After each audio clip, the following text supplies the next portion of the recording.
नमस्कार मित्रों, मैं कानाराम सैनी मेरे यूट्यूब चैनल संस्कृत ज्ञान गंगा में आपका स्वागत करता हूं। लघु सिद्धांत कौमुदी हमारी चल रही थी। लघु सिद्धांत कौमुदी में संज्ञा प्रकरण हम पढ़ रहे थे। संज्ञा प्रकरण में जो 9वां सूत्र है,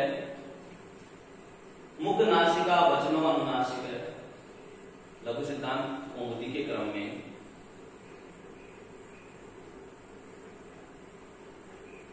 ये 9वां सूत्र हमारे चल रहा था और इसका जो हमने यह वृद्धि में यहां तक जो लिखा हुआ था उसको हमने समझ लिया था।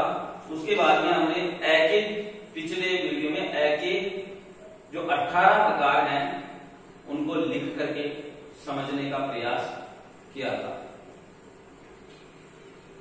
तो यहां तक हमारे समझ में आ गया होगा। मुख सहित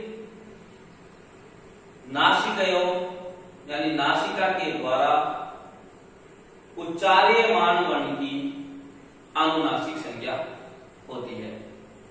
यहां तक हमारे समझ में आ गया होगा। उसके बाद में जो वृत्ति में जो लिखा हुआ है वो अब हम आगे पढ़ेंगे। उसके बाद में लिखा हुआ है कि तदित्थम री एषां वर्णानाम।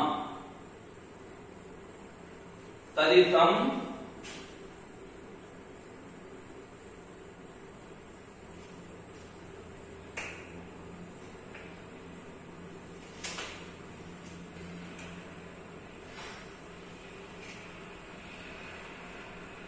तदित्थम तदित्थम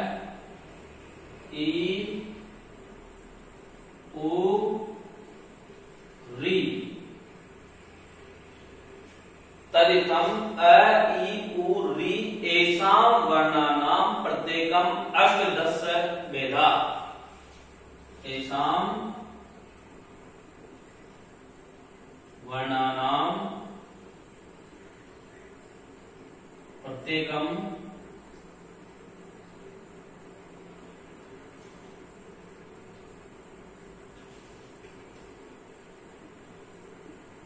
अष्टदश भेदा।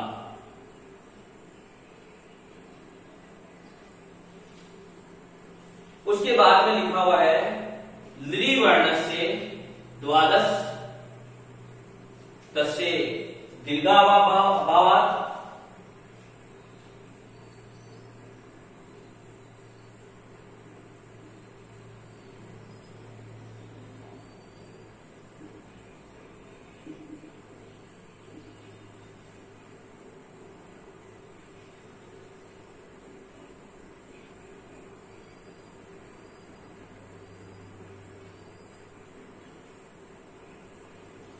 लृ वर्ण से द्वादश तस्य दीर्घाभावात् एषाम् अपि द्वादश तेषां ह्रस्वाभावात्।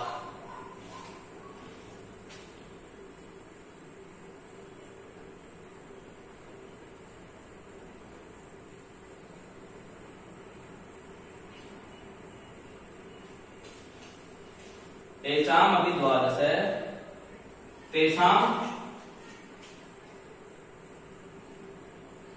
ह्रस्वाभावात्।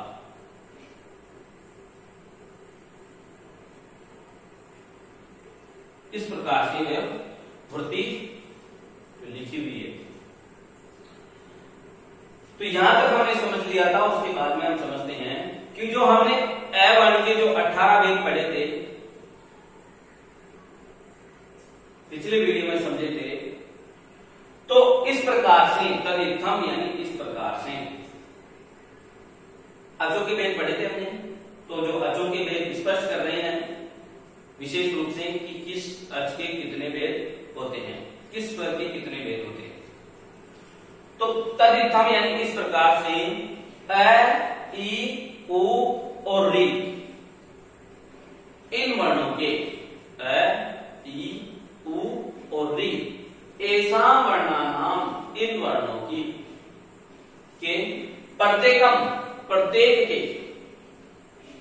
अष्टादश भेदा, अष्टादश भेद होते हैं, भेद हैं। यानी अ के भी 18 है, ई के भी 18 है, उ के भी 18 भेद हैं। उसके बाद में कहा कि लृ वर्ण से, री के भी 18 है, यहां तक 18 है, आगे बढ़कर के कुछ और होगा। यह सूत्र में 18 कहा गया है, यहां तक इतना समझे। अ के भी 18 है, ई के भी 18 है, उ के भी 18 है और री के भी 18 है, यहां तक इतना कहा गया है। प्रत्येक वर्ण के 18 भेद होते हैं। लृ वर्ण से, जो लृ वर्ण है उसके द्वादश भेद होते हैं, द्वादश यानी 12 भेद होते हैं। क्यों? क्योंकि तस्य दीर्घाभावात्, उसमें जो लृ वर्ण है उसमें दीर्घ लृ नहीं होता। दीर्घ के अभाव के होने के कारण उसके जो 6 भेद दीर्घ के हुए थे, अ के जो दीर्घ में जो 6 भेद अ के जो हुए थे वो लृ के दीर्घ वाले भेद नहीं गिने जाएंगे। तो जो ऋस्व है, ऋस्व के 6 भेद और पुलुत के 6 भेद, इस प्रकार से लृ वर्ण के 12 भेद हुए। एचाम अपि, और जो एच प्रत्यार के जो वर्ण हैं, एच में कौन कौन से वर्ण आएंगे? ए, औ, आई और औ।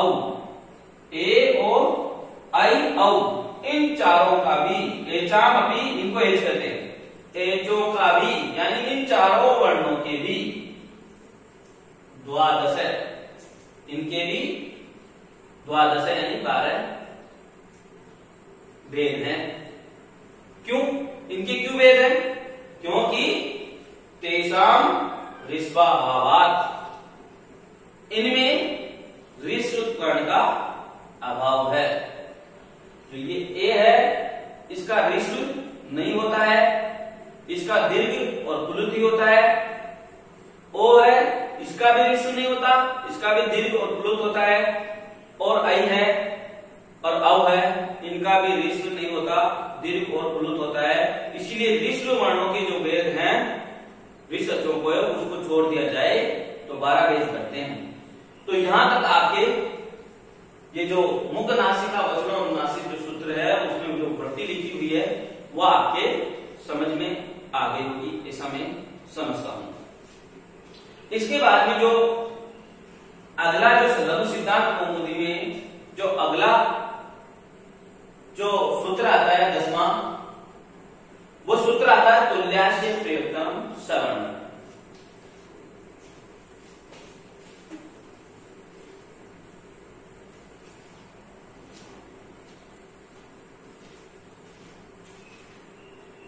जो 10वां जो सूत्र है लघु सिद्धांत कौमुदी के क्रम में, तुल्यास्य प्रयत्नम सवर्णम।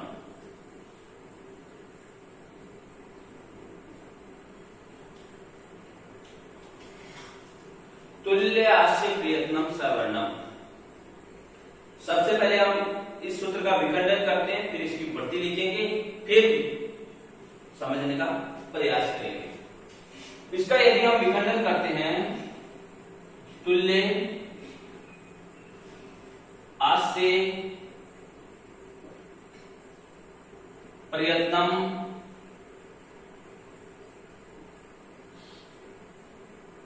सवर्णम, ये 4 शब्द निकल करके बाहर आते हैं। यदि हम इसकी वृत्ति देखते हैं तो इस प्रकार से मिलती है कि तालवादी आभ्यंतर वृत्ति हम लिख लेते हैं पहले।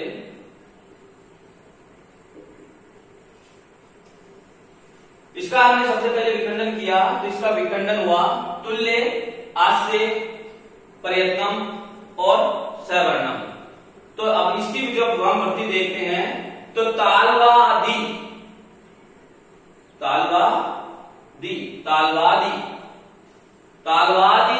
स्थानम आभ्यंतरम।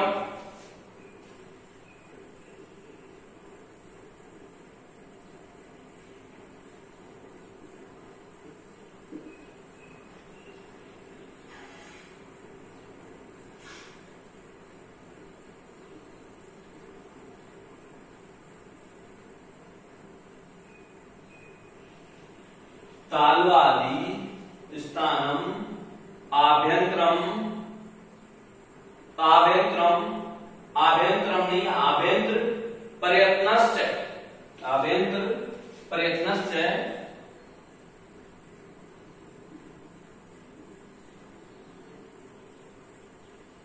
तालवादि स्थानम आभ्यंतर प्रयत्नश्च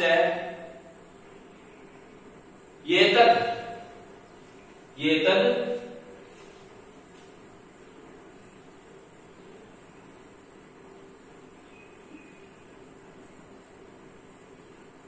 यस्य, एतद् यहां द्वयम भी है, एतद् मिटा के लिख देता हूं, एतद् द्वयम यस्य, एतद् द्वयम यस्य तुल्यम, ये यस्य येन तुल्यम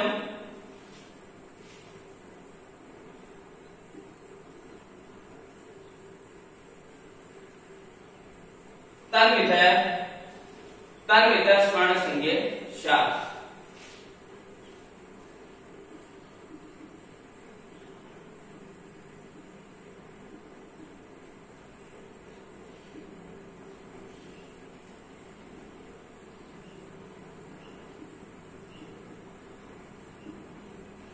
इस प्रकार से इसकी वृत्ति लिखी हुई है। तो अब हम इसको एक एक शब्द का पहले अर्थ समझते हैं, ऊपर जो सूत्र में जो शब्द लिखा हुआ है उसके, फिर बाद में हम समझेंगे इस वृत्ति का अर्थ। तुल्य, तुल्य का अर्थ होता है समान, तुल्य का अर्थ होता है समान। आस्यम, आस्यम का अर्थ होता है उच्चारण स्थान, आश्रम का अर्थ यहां होता है उच्चारण स्थान, उच्चारण स्थान। और प्रयत्नम, प्रयत्नम का अर्थ है यहां पर आभ्यंतर प्रयत्न, आभ्यंतर प्रयत्न। तुल्य का हमने समझा स्थान, तुल्य यानी समान, समान। आश्रय का हमने अर्थ बताया उच्चारण स्थान,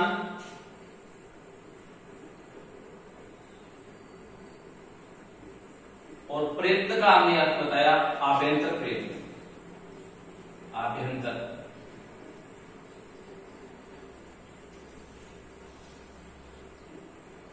सवर्णम यानी स्वर्ण एक संज्ञा पाणिनि जी के द्वारा की गई। तो यहां एक चीज समझ लो आप कि जो आस्य, आस्य भवम आश्यम, एक शब्द होता है आस्य, आस्य भवम आश्यम।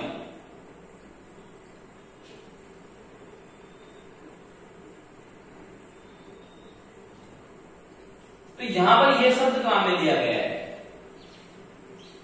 इस आस्य का अर्थ होता है मुख, मुख, आस्य यानी मुख। और आश्यम का अर्थ कैसे उच्चारण स्थान हुआ वो बता दो आपको कि आस्य यानी मुख में हुआ, मुख का जो मुख में जो हुआ वो आश्यम, यानी जो मुख में जो हुआ, मुख में क्या होता है उच्चारण आदि स्थान है मुख के अंदर। उन उच्चारण स्थानों को इस प्रकार से कहा गया कि आस्य भवम इति आश्यम, यानी जो मुख के अंदर हुआ या मुख के हुए वो आस्य कहलाए। तो यहां पर अर्थ है वह उच्चारण स्थान है आस्य का, और वो आस्य जो है उसका अर्थ होता है मुख। और और यहां पर प्रयोग में लिया गया आस्यम। और प्रयत्न का जो अर्थ है वह आभ्यंतर प्रयत्न, आभ्यंतर प्रयत्न से लिया गया है। तो जो इसकी वृत्ति को अब हम समझने का प्रयास करते हैं कि तालु आदिषु, आदि तालु आदि, जो तालु आदि जो स्थान है, जो तालु आदि क्या है, उच्चारण स्थान ही तो है। आस्य, आस्य का अर्थ आ गया उच्चारण स्थान, और यहां पे क्या कर दिया गया, तालु आदि स्थानम, जो तालु आदि, जो तालु मूर्धा दंत, जो ये उच्चारण स्थान है, ये आदि उच्चारण स्थानम, तालु आदि जो उच्चारण स्थान है, और आभ्यंतर प्रयत्नश्च, और आभ्यंतर प्रयत्न, एतत्, ये दोनों जो आभ्यंतर प्रयत्न है वो एतत् द्वयम, ये दोनों, एतत् द्वयम तालु आदि स्थान यानी उच्चारण स्थान और आभ्यंतर प्रयत्न, ये द्वयम, एतत् द्वयम, ये दोनों यस्य, जिसके, येन, जिससे, यस्य यानी जिसके, येन यानी जिससे, तुल्यम यानी समान होंगे, यानी जिस वर्ण के उच्चारण स्थान और आभ्यंतर प्रयत्न समान होंगे, वह वर्ण तन्मितः यानी उन दोनों वर्णों की, या जितने भी इस समूह में जितने भी वर्ण आते हैं उनकी सवर्ण संज्ञा होगी। उदाहरण के रूप में समझते हैं हम कि जो है ये हमने कितने प्रकार का पढ़ा था, 18 प्रकार का। तो जो ये 18 प्रकार का जो है तो ये 18 ही प्रकार के इस ए का उच्चारण स्थान क्या है, कंठ, और जो आ है, यहां देखो आप, ए, आ और ए, ये 3 प्रकार से समझो। तो इस ए का उच्चारण स्थान क्या है, कंठ है, और इस आ का भी क्या है, उच्चारण स्थान कंठ है, और इस प्लुत ए का भी उच्चारण स्थान कंठ ही है। इस प्रकार इन 18 ही प्रकार के जो अ हैं, भेद है अचेत, उन सबका उच्चारण स्थान कंठ है। हमें स्वर्ण संज्ञा करना है, स्वर्ण वर्णों को जानना है, तो हमें उनके दोनों को देखना पड़ेगा। एक तो उच्चारण स्थान एक होना चाहिए और एक आभ्यंतर प्रयत्न, 2 चीजों से तोड़ना पड़ेगा इसको, दोनों तुल्य होने चाहिए। जिन जिन वर्णों के उच्चारण स्थान और आभ्यंतर प्रयत्न तुल्य होंगे वो वर्ण स्वर्ण कहलाएंगे। तो जो हमने अ देखा उसका उच्चारण स्थान देखा, अ का भी उच्चारण स्थान कंठ है, आ का भी उच्चारण स्थान कंठ है, और प्लुत आ का भी उच्चारण स्थान कंठ है।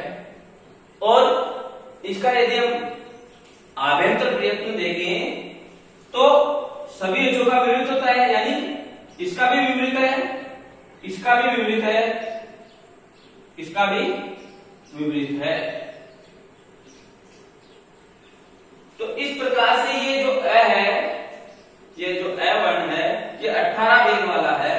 ये इसके 18 ही प्रकार इसके स्वर्ण संज्ञक हुए, यानी इसकी स्वर्ण हुए, यानी जो इसके 18 ही भेद हैं वो सब इसके स्वर्ण कहलाए। अ का स्वर्ण कौन है, कितने हैं, 18 हैं। इस प्रकार से होगा।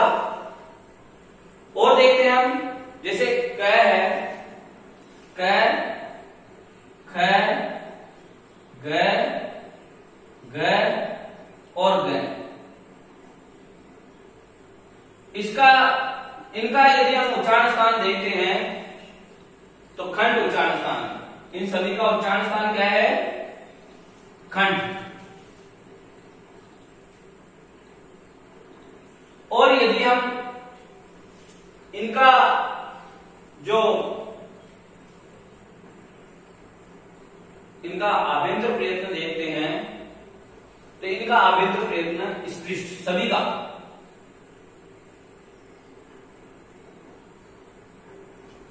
तो ये इस प्रकार से इनका इन सभी वर्णों का उच्चारण स्थान और आभ्यंतर प्रयत्न एक मिल गया, यानी एक ही एक आभ्यंतर उच्चारण स्थान कंठ है, एक ही है सभी का। क का भी उच्चारण स्थान कंठ है, क का भी उच्चारण स्थान कंठ है, ग का भी उच्चारण स्थान कंठ है और घ का भी उच्चारण स्थान कंठ है और ग का भी उच्चारण स्थान कंठ है। और क का भी आभ्यंतर प्रयत्न स्पष्ट है, ख का भी आभ्यंतर प्रयत्न स्पष्ट है, ग का भी, घ का भी और घ का भी, यानी पांचों वर्णों का आभ्यंतर प्रयत्न स्पष्ट है। अतः ये भी स्वर्ण कहलाए, यानी इनकी भी स्वर्ण संज्ञा हुई। तो ये जो सूत्र कहता है कि इस प्रकार से तालु आदि उच्चारण स्थान और आभ्यंतर प्रयत्न ये दोनों यस्य येन, यानी जिसके जिस वर्ण से तुल्य हो वो समूह स्वर्ण संज्ञा, उस समूह की स्वर्ण संज्ञा होगी, वो समूह स्वर्ण संज्ञा कहलाएगा। ये यहां तक आपके समझ में आ गया होगा, मैं समझता हूं इसलिए ये चीज आपके समझ में आ गई होगी। इसके बाद में जो लघु सिद्धांत कौमुदी में आती है वो एक वार्तिक आती है।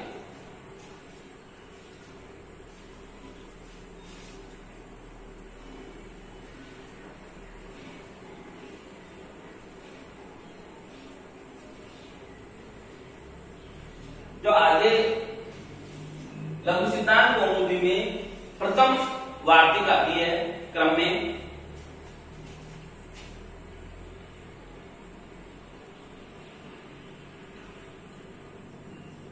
वो वार्तिक है री वर्णयो सामवर्ण्यम वाच्यम।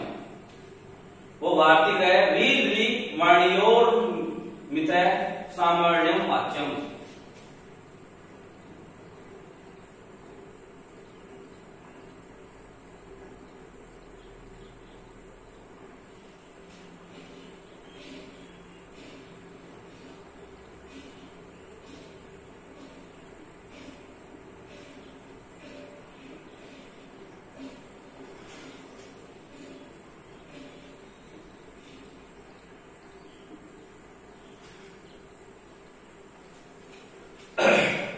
जो ये है वार्तिक, ये है वार्तिक की आवश्यकता क्यों पड़ी। सबसे पहले हम इसको समझते हैं। वार्तिक कहते किसको है? वार्तिक कहते हैं उक्त अनुक्त द्रुपता नाम चिंता यंत्र प्रवर्तते।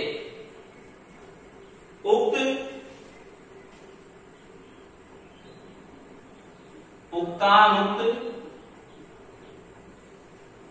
द्रुपता नाम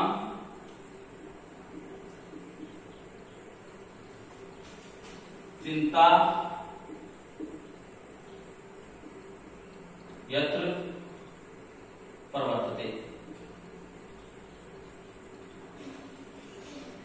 उक्तानुक्त द्रुपता नाम चिंता यत्र प्रवर्तते तम ग्रंथम वार्तिकम प्राहु।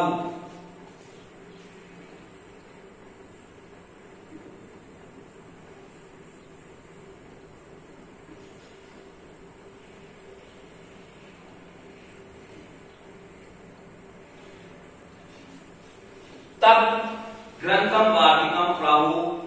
प्राहु वार्तिक क्या मनुष्य है।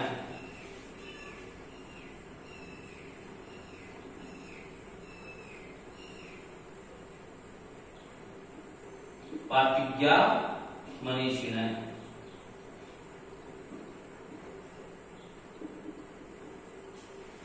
उक्तानुक्त द्रुपता नाम चिंता यत्र प्रवर्तते तम ग्रंथम वार्तिकम प्राहुर वार्तिज्ञा मनीषिण है।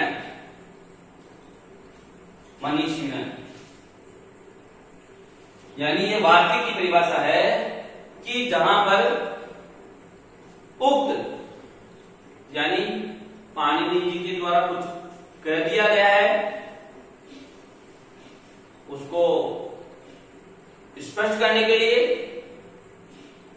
पाणिनि जी के द्वारा जो कह दिया गया है उसको स्पष्ट करने के लिए और अधिक स्पष्ट करने के लिए, या अनुक्त पाणिनि जी के द्वारा कोई छूट गया है, नहीं कहा गया है, उसको कहने के लिए, और दुरक्त यानी गलत कह देना।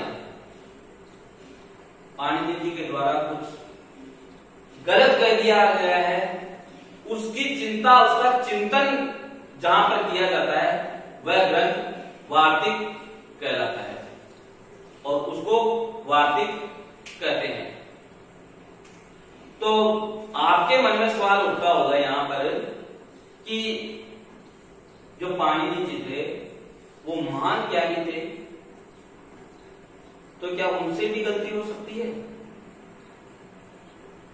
पाणिनि जी थे वो महान ज्ञानी थे और क्या उनसे भी गलती हो सकती है? तो इसका उत्तर यह है कि एक उक्ति है मुद्रा राक्षस में, न ही सर्व सर्वम जानाति, यह उक्ति है। कौन सी उक्ति है? न ही सर्व सर्वम जानाति। इस उक्ति का प्रयोग महाभारत में भी किया गया है। यह उक्ति कहती है कि सभी मनुष्य, सभी व्यक्ति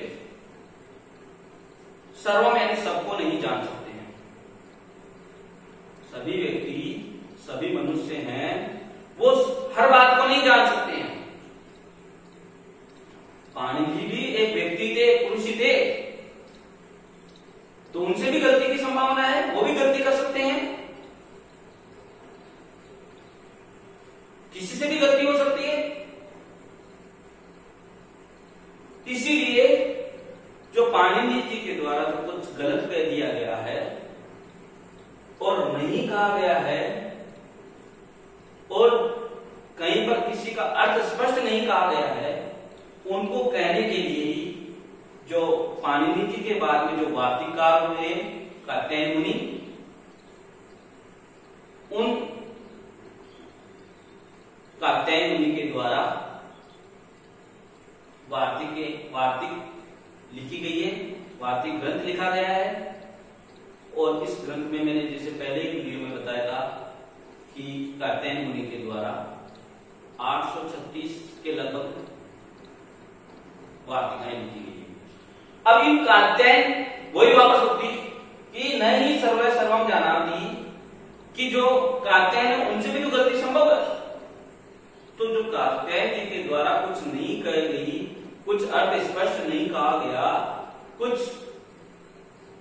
गलत कह दिया गया या अर्थ स्पष्ट नहीं कहा गया, तो वहां भी फिर उसके बाद में जो महाभाष्यकार पतंजलि है उन्होंने इनके द्वारा कही हुई और कुछ रह गई बातों को स्पष्ट करने के लिए महाभाष्य नामक एक विशालकाय ग्रंथ की रचना की। इस प्रकार इन तीनों ही मुनियों को मैंने पहले बताया, आपको पिछले वीडियो में बताया गया है कि तीनों ही मुनियों को व्याकरण शास्त्र में त्रिमुनि के नाम से जाना जाता है। तो ये आपके समझ में आ गया होगा कि वार्तिक क्या होती है। अब रही इस वार्तिक की बात, तो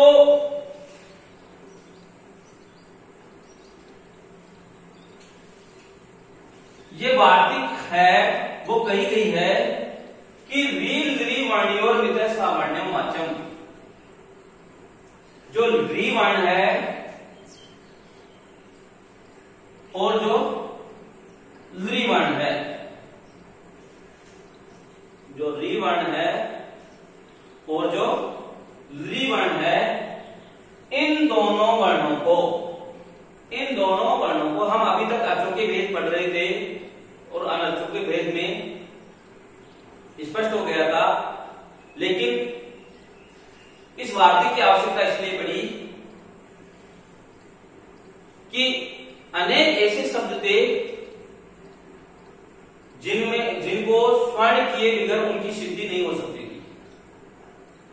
इन दोनों वर्णों को स्वर्ण किए बगैर उन शब्दों की सिद्धि नहीं हो सकती। जैसे त्वलकार,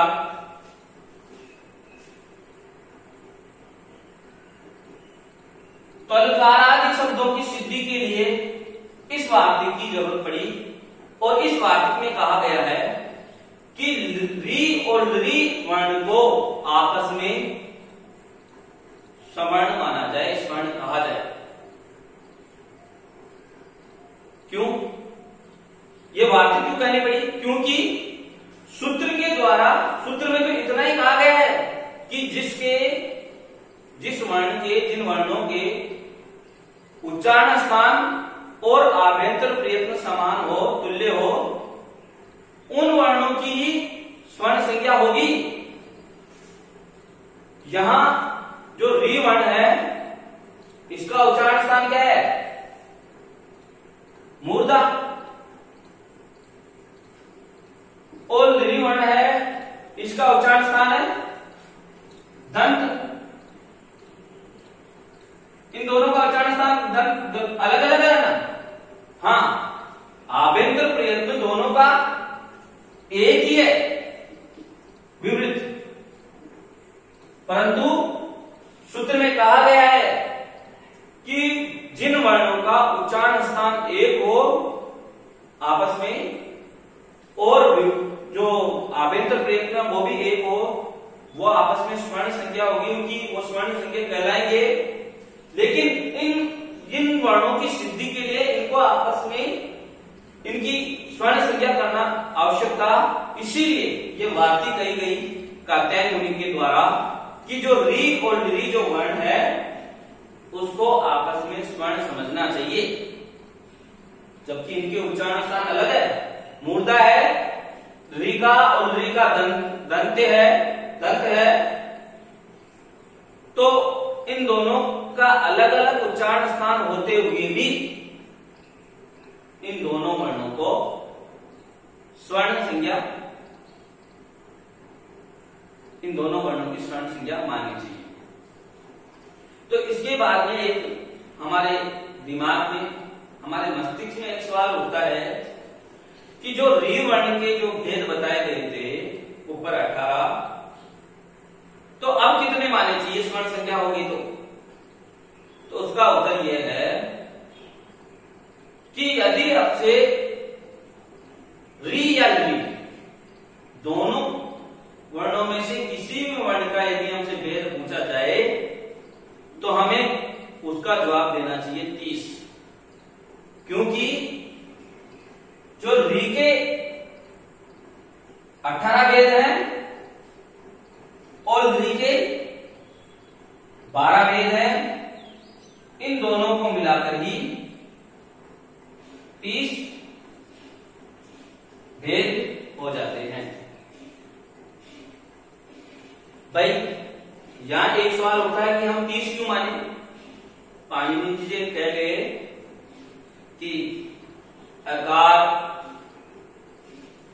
इकार, उकार और री, इन चारों वर्णों का ऐसा वर्णानाम प्रत्येकम अष्टादश वेदा, 18 वेद। तो हम 18 मानेंगे, हम 30 क्यों माने? तो इसके लिए भी एक उक्ति है, उत्तरोत्तरम मुनीनाम प्रामाण्यम। एक उक्ति है, उत्तरोत्तर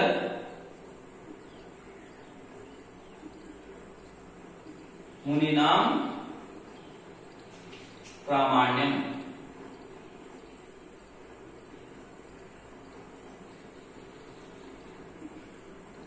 उत्तरोत्तर जो मुनि हुए हैं उनकी बात को, वो बात प्रमाणिक है।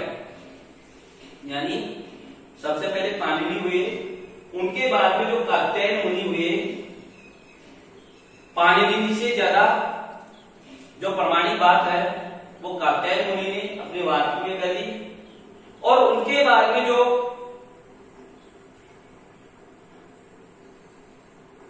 महाभाष्यकार है पतंजलि, तो वो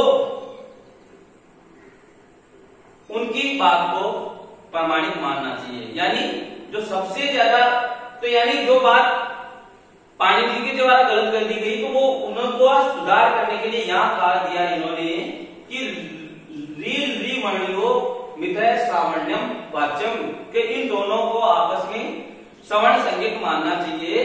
तो जो आपका जो अब उत्तर होगा कि री के जो कितने भेद हैं या री के कितने भेद हैं, तो आपका उत्तर 30 की उत्तर सही होगा। यहां तक यदि मेरा वीडियो समझ में आ गया हो तो मेरे वीडियो को लाइक और शेयर जरूर करें। आगे का जो है हम अगले वीडियो में देखेंगे। धन्यवाद।